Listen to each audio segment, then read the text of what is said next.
if we don't get some moisture in here, we could see additional culling. Hi, everybody. Welcome back to the Comstock channel. I'm Marlin Bohling with you. As always, we sure do appreciate you joining us. And make sure you like these videos, subscribe to the videos. How do you do that? You click on that little bell icon down below. And share these videos with others as well. Well, today we're going to be covering some important topics and maybe some breaking news, too. So I want to welcome aboard Tony St. James. Tony is well known in the Southern Plains. He has a radio network called All Ag All Day, and he does various other things as well. Tony, you're based in Floydada, Texas, just outside of Lubbock. And I wanted to talk with you today about the situation with all the extreme heat. And I mean, I'm talking extreme heat in the plains, not just where you are, but I mean, it goes way up to the Dakotas even. Spreads over here where we are in the Mid-South region there. High heat, and it's got to be tough on livestock and also on the crops. If you could, I wondered if you could give us a little summary of how things are responding to all that intense heat right now. Well, let's start on the crop side. By the way, hi, Marlin. Great to see you. And yeah, let's start on the crop side. We, in this area, will grow corn. Not very many acres of dryland corn. You're really optimistic if you're putting dryland corn on the southern high plains, which is basically a desert. So most of the corn is irrigated. We'll also have kind of a cousin, I guess, sorghum or milo.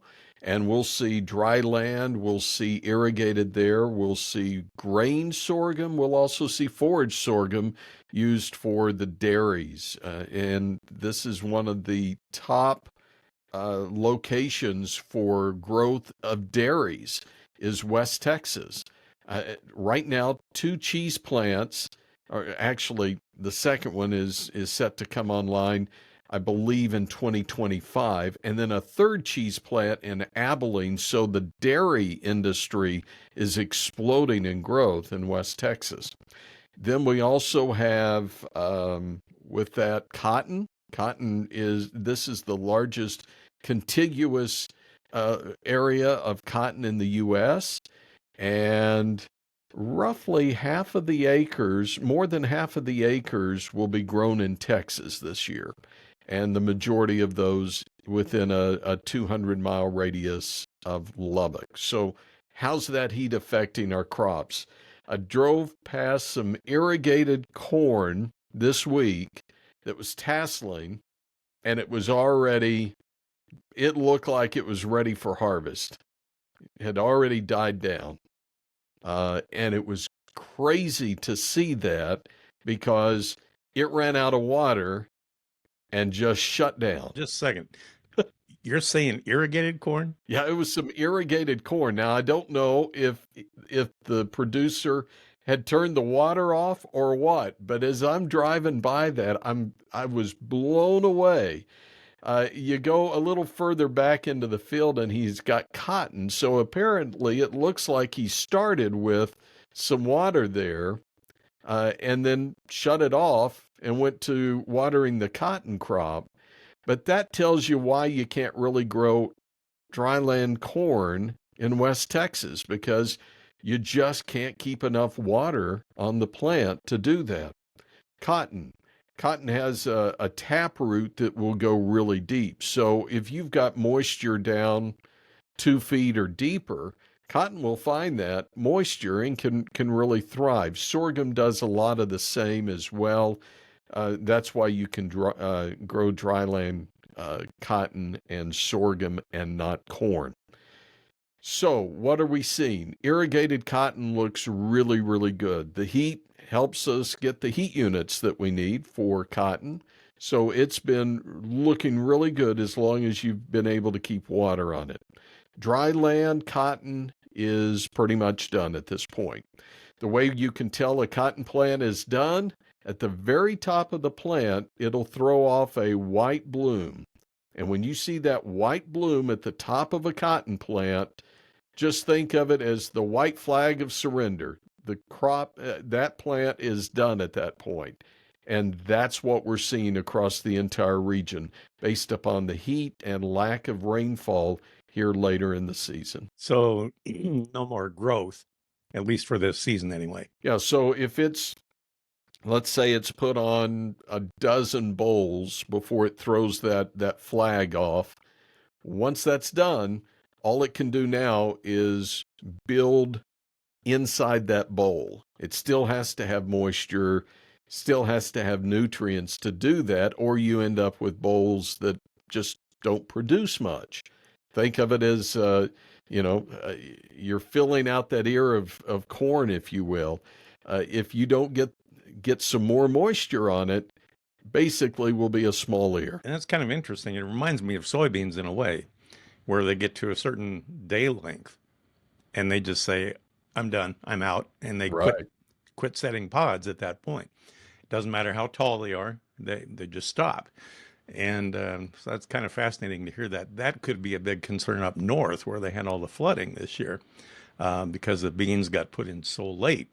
Now, you don't have that issue down there. You don't really have any soybeans down there.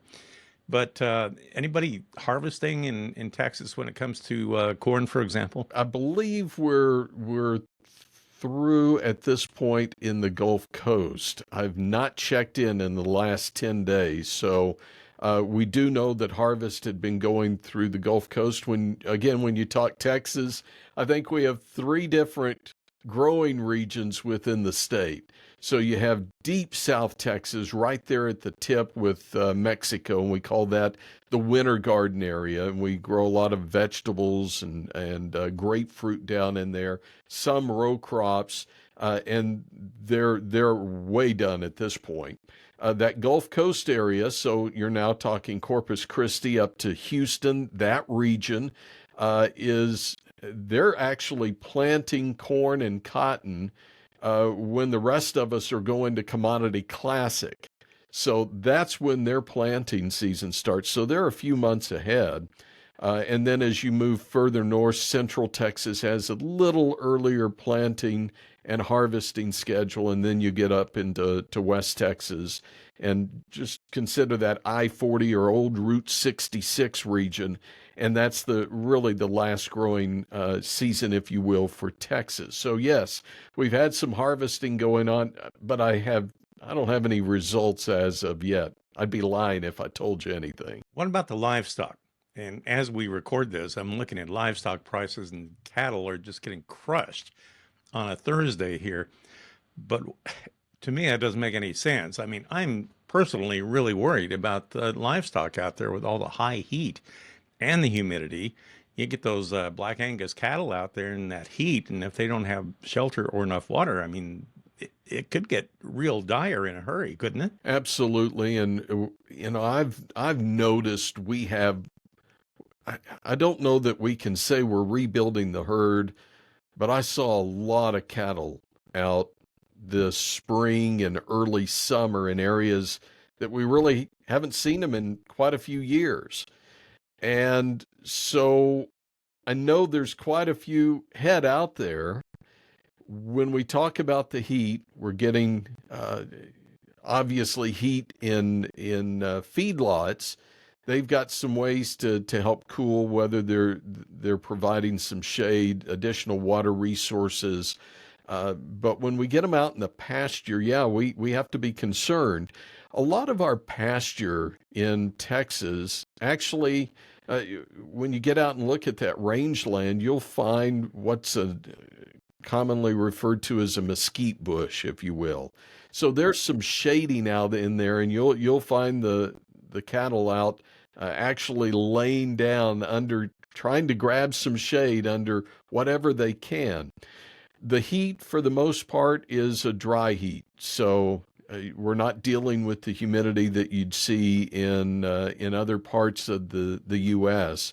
So it might be 105 degrees, and the weatherman will say, well, this is what it feels like. Well, 105 in West Texas usually feels like 105, maybe 106 if you've got a little bit of humidity. So it's a dry heat. Cattle, for the most part, can handle that as long as they have enough water to get into. It's burning up the pastures at this point. So, yes, I think we've got some concerns as we head into fall. Has it affected the selling of cattle lately? Was talking with one of the auction guy that owns an auction barn within the last week and a half, and he was expecting a run last week of 300 head, maybe 300 to 400 head this time around as well. I don't think that it's not causing any additional culling at this point. But yeah, if we don't get some moisture in here, we could see additional culling, unless, back to your point, prices keep coming down. That's part of what's kept us from rebuilding the herd. It's not that some guys don't want to hold on to those heifers and start rebuilding, but when you start, dangling more Benjamins out in front of them, that's really hard to pass up, because are you going to pass up a home run when you really wanted a double or a triple? No, you're going to go ahead and score. And so I think that's been one of the biggest issues keeping us from rebuilding the herd. So if we do see the prices come back, one thing to remember is that could be the sign we're ready to rebuild the herd. Don't get to talk a lot of baseball in my ag commodity updates. That's a nice analogy there. All right, so you and I have known each other for many, many years through the broadcasting realm here. And as most folks know, I was with RFD TV for 10 years before I came onto the Comstock channel here. And I guess maybe we can let the cat out of the bag. There's some breaking news to report here today, and it actually affects you. Tell us what's going on here anyway. Well, I do need a haircut today. That's one of the big the big parts of the story. Yeah, I guess you'll probably see me on screen a little more often pretty soon, as I'm relocating a little closer to you, and I'll be in the Nashville area, and actually RFD TV. I've been doing some work with RFD in the past, and as a matter of fact, you and I did quite a bit on a weekly basis while you were there, and I'll keep doing what I'm doing today as well with our All Ag Network and All Ag All Day. It's what I would consider a symbiotic relationship. I think there are some things that we can bring to the table that might help out RFD as well as we move forward. And anyway, really looking forward to it. A great opportunity. Well, I'm glad you mentioned that. So I want everybody to rest assured, everybody that's been used to listening to you for how many years now in the Southern Plains on a regular basis, they'll still be able to catch your information, right? Absolutely. And you know what I love? I do a lot of things on paper. I make a lot of notes, and I think, okay, how can I make this thing work? And I work it out on paper, and then we try to implement it. And this is really no different than what producers do. They sit down and try to figure out, how can I pencil this thing out? And I'll use an older farmer who told me one time, he said, I know there's something wrong with the combine, but I don't know what it is. I know something is broke. So he said, what I'll do is I'll stick it out in the field and I'll run it till it breaks.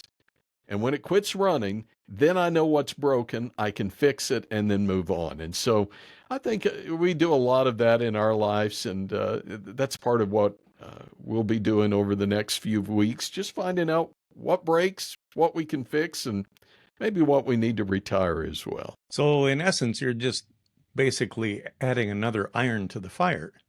I hope you don't overdo it. But if you got a big fire, might as well put a few more irons in it, right? But I sincerely wish you all the best. Man, it's nice to know that you'll be taking over where I left off, even though we've had a gap in between here. If they had to choose a Marlin 2.0, I couldn't have picked anybody better. And I sure wish you well, because I know you'll do a great job. And I look forward to seeing you on RFD TV starting next week. Is that right?